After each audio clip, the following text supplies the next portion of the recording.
Hello everyone and welcome back to the Gaming Droid and welcome back to Thea. We've just moved our group back into the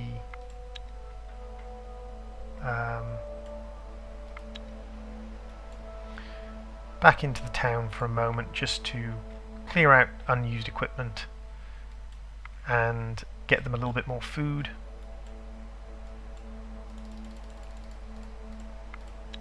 $16 turns worth of food. And then we will head them off up into dealing with the wolf lair up here. Meanwhile, down in the town, we're just going to scrap. Nope, that's their inventory. I want your inventory. We're going to scrap the waste equipment that we don't need. Grab a little bit more metal from it, a little bit more bone, some elven wood and stone. We've got our leather jacket. We've got plenty of food. Over in equipment, we'll see if anyone can wear the leather jacket. It weighs 24, so it's a nice light jacket, but even though it weighs 24, it still gives 3 armor. So who is weakest with armor? 10, 17, 9. So you're probably the one most in need of protection. But your axe weighs 200, which is your entire carrying capacity. That's really bad. So we'll head up. We'll just deal with the wolf lair nice and quickly.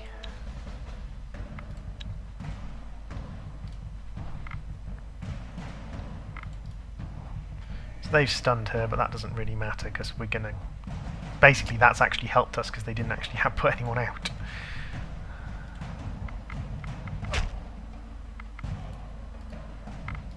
I'm gonna skip the turn because I don't need to put anyone more out. Yes, continue. There we go. Wolves are down, and we get another bow. They're just giving us all the bows today. Carry a bow then. And we will head down to see if we can find some wickerwork material down here. Ooh, an encounter.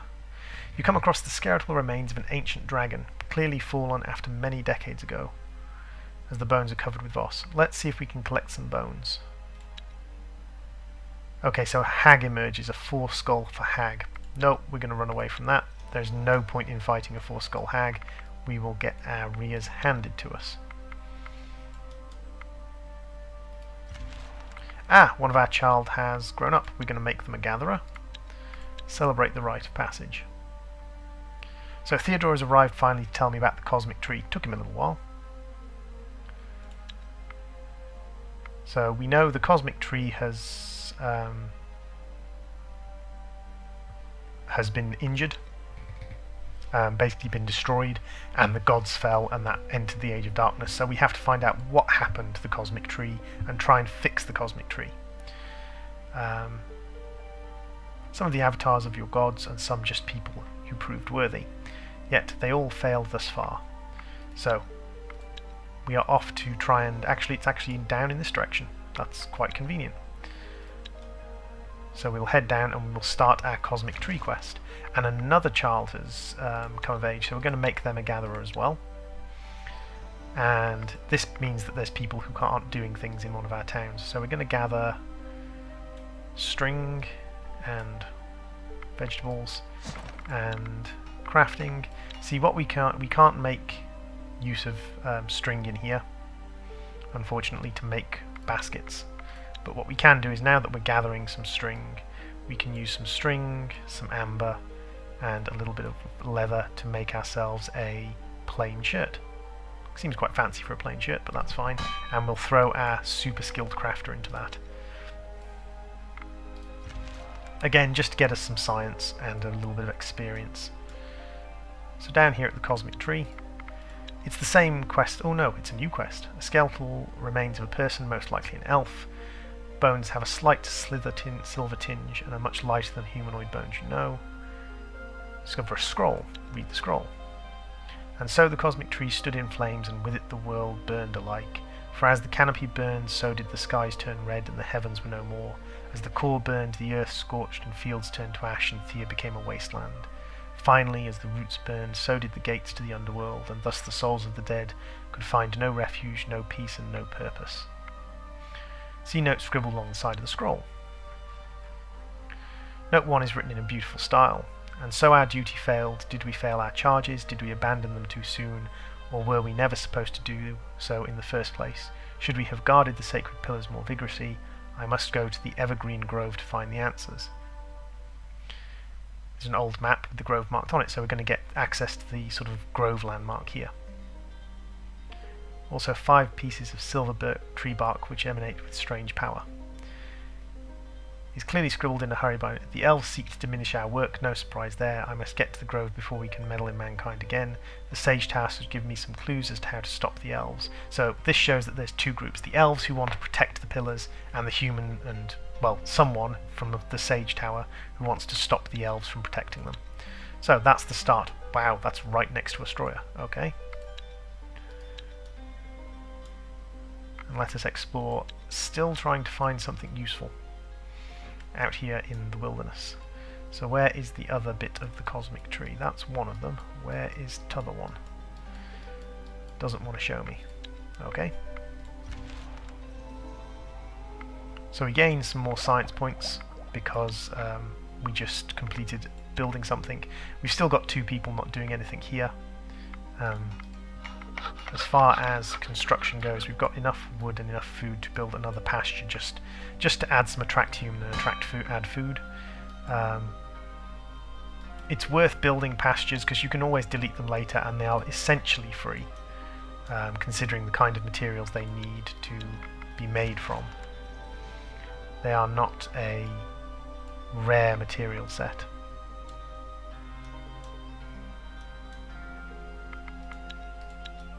Some more string.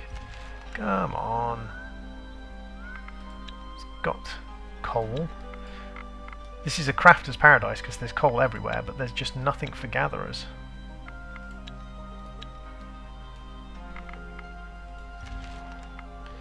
It's the time of the Night of the Goat, a feast in the honour and reverence of the ancestors and forefathers. So they've taken away our curse, they've given one of us folklore, and they've told us where they live. Again, they're the curse breakers. Ooh, a goblin village has turned up down there, and we've leveled up. Expedition has gained some intelligence, some armour, some health, and some strength. And the Astroya's gained health, intelligence, stealth, wisdom, and magic skill. That's rare and useful. You see some big animal tracks, most likely a bison. Come across a small herd, the animals hear you and spook. Let's get a physical challenge on then. So we have a 2-star physical challenge to run away from the bison. Again, it uses a different set of stats, but exactly the same mechanics. I'm just going to throw out some of our decent warriors first. So I can actually confuse him straight off, so he doesn't get a turn. Instead, he's going to put him out. That's fine. He has 8 and 3, so I need someone who can survive a hit of 8 and 3. I suppose she can survive a hit of 8 and 3. And actually I can confuse him as well because he's a lower level. So yeah, I'm going to confuse him so he doesn't get a turn. And then I'm going to throw him out to deal damage later on. So none of these guys get a turn in the first round, so I'm literally just going to get to beat on them for the first round. And this means we should easily go through the physical challenge. Basically, we worked together as a team and didn't have to risk any of our lives in completing the challenge. We ran away from the bison successfully because we helped each other, which is nice. Some basic undead I'm just going to auto-resolve because they're not really much of a risk. I said that last time and I died spectacularly, so we'll see if it holds out this time.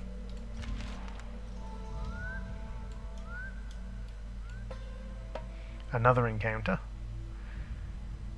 We find some herbs. I do have a herbalist with me. I do have a medic with some herbalist skill. So let's gather. Ooh, we got some cane. We can use that to make... You already picked some herbs, but you notice there's a large patch further down the path. However, the area is a sticky white blanket of webs thrown over it. The leader of your party steps up. With the grace of Savarog, we survive the darkness. Surely some spiders can't beat us. So we could go and get the spiders, or we could run away. Because we got some cane, I'm going to hope maybe we get some more cane. It's a 3-skull fight. This was probably a bad idea. Okay, so we have a spider queen, 3 brood spiders, and 5 malicious spiders. Malicious spiders, not an issue.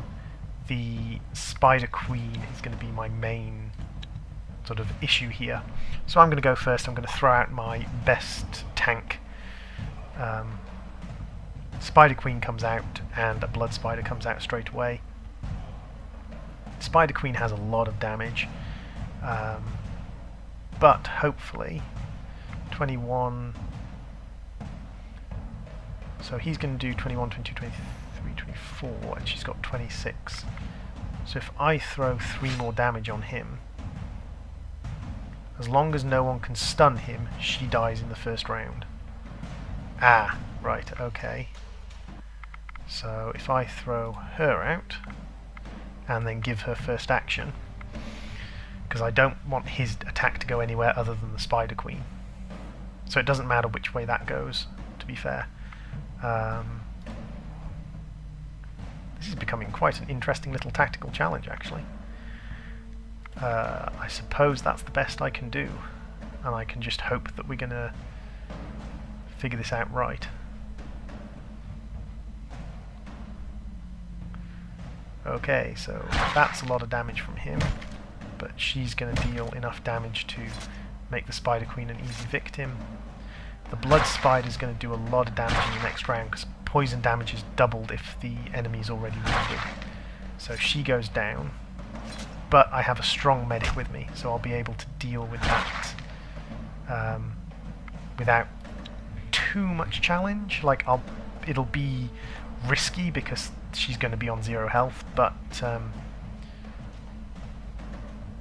I mean, hopefully. 18. Throw him out to get closer.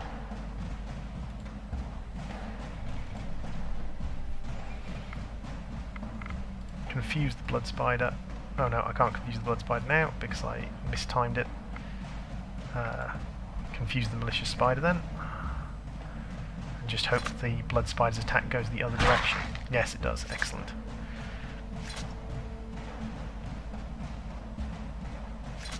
Blood Spider down, Malicious Spider down. Excellent. Easy peasy, he says, having gotten 2 characters into a death point. Seaweed cookies, some dragon skin, 20 monster bone. That might be useful. I'm actually going to set up camp straight away and manage supplies. Yes, you can eat all 3 because I want you to have that bonus to your health. No, you can't burn the sugarcane. I need that to build baskets later on. Ah, one of my warriors died. That's not good. Just some basic undead. That's really frustrating that one of my warriors went down that easily.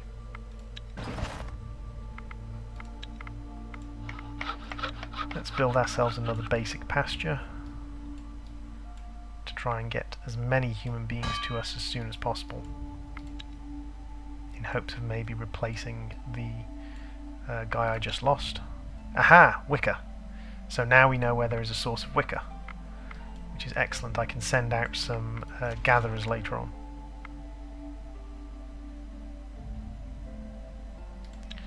So this is where the herbalist's hut is, just in case we ever get wounded or poisoned.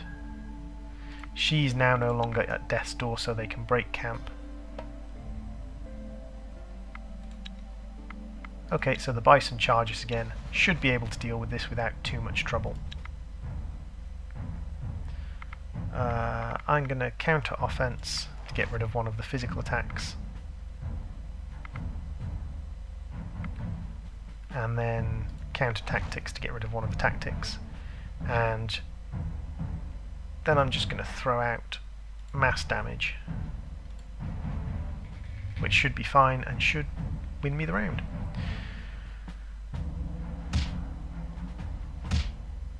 Remember that wounds done during physical challenges don't actually count as damage, so as long as we win the challenge, none of these wounds count for anything. They're just imaginary wounds.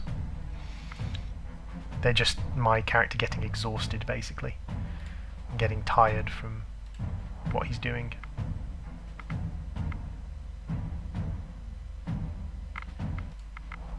Just throw everyone out there just to finish the game, or finish the challenge off nice and quickly. Vladimir is really putting his back into most of what we do. He's one of my key guys. The guy I lost, he was good, but it's not the end of the world that we lost him. We can survive that loss. It's not great, but... Ooh, some monsters have come to Ostroya looking for a fight. Because we are weaker in Ostroya, I'm going to manually fight this one. So I'm going to put out my cook first. She's got her cook pot to shield her.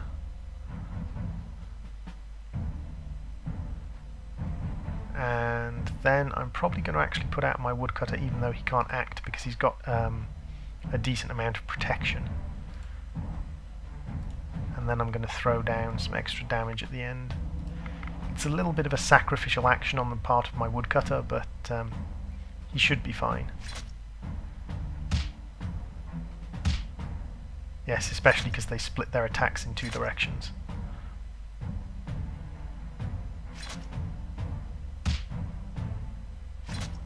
So I'm going to take a couple of wounds to a couple of my characters, but nothing too bad. They are at home in town, and actually, quite interestingly enough, I got a crafter's hammer, which means that one of my crafters who doesn't have a hammer gets a very... Actually, no, he can't, and it's a terrible hammer as well.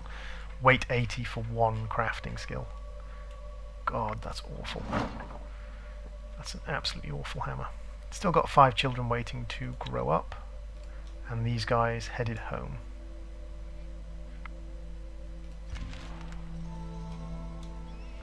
So they're going to hit up home. They are going to look at the equipment, see if there's anything I can do to tweak their equipment, make them better. 7575.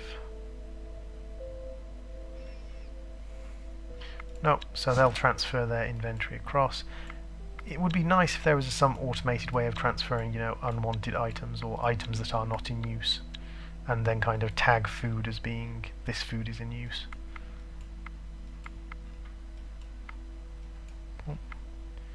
The iron ring can be equipped onto... he's not got the strength for it. You've got the strength for it. There we go. So that's our expedition. Meanwhile, back in town we can scrap the unwanted tools. I'll keep the spear because the spear is quite powerful.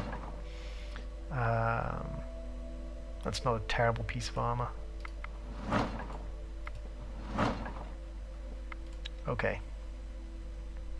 So here's where we get interesting. We are going to take one of our gatherers. So who have we got? Who gathers? So we have... Petre is probably our best gatherer.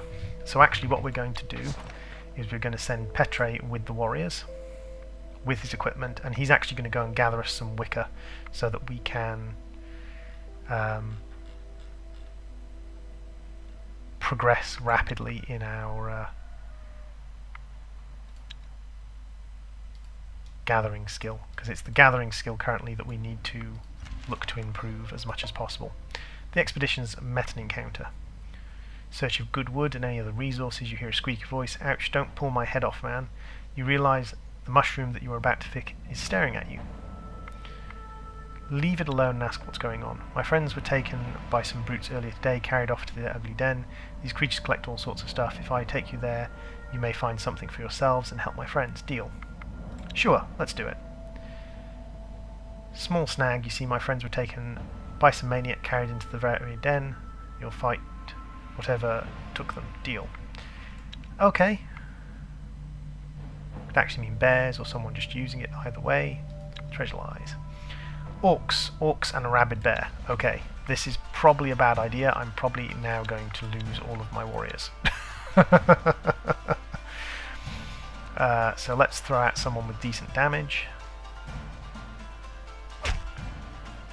Oh, look at that, 27.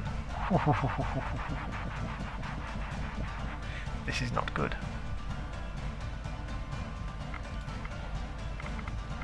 Let's throw out some shielding to protect him. I'm just going to lose this fight. I can't win this fight. I have to forfeit in the hopes that I get as little damage as possible done to me. Scamper away as fast as we can. We took damage, but we are in town. I'm actually going to merge us into the town. And on top of merging us into the town, I'm going to learn how to build a herbalist hut. And I'm going to immediately start work on a herbalist hut to try and make sure I don't lose anyone. So let's throw that out, and throw that out. There's no other way of doing it. I have to just have a basic medical hut. But it'll add +1 to all of my healers. So hopefully that will allow us to stay alive. And thanks to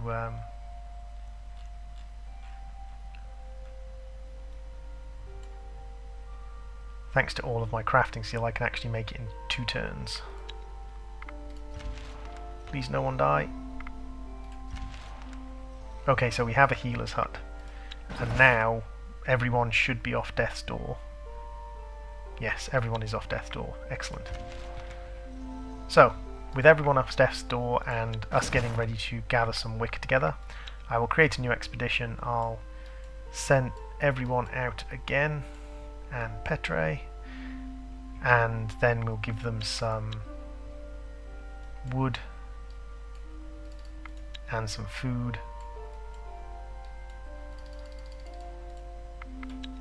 And I will see you all when I've gathered some wicker. Thanks for watching, and I will see you all in the next episode. Bye!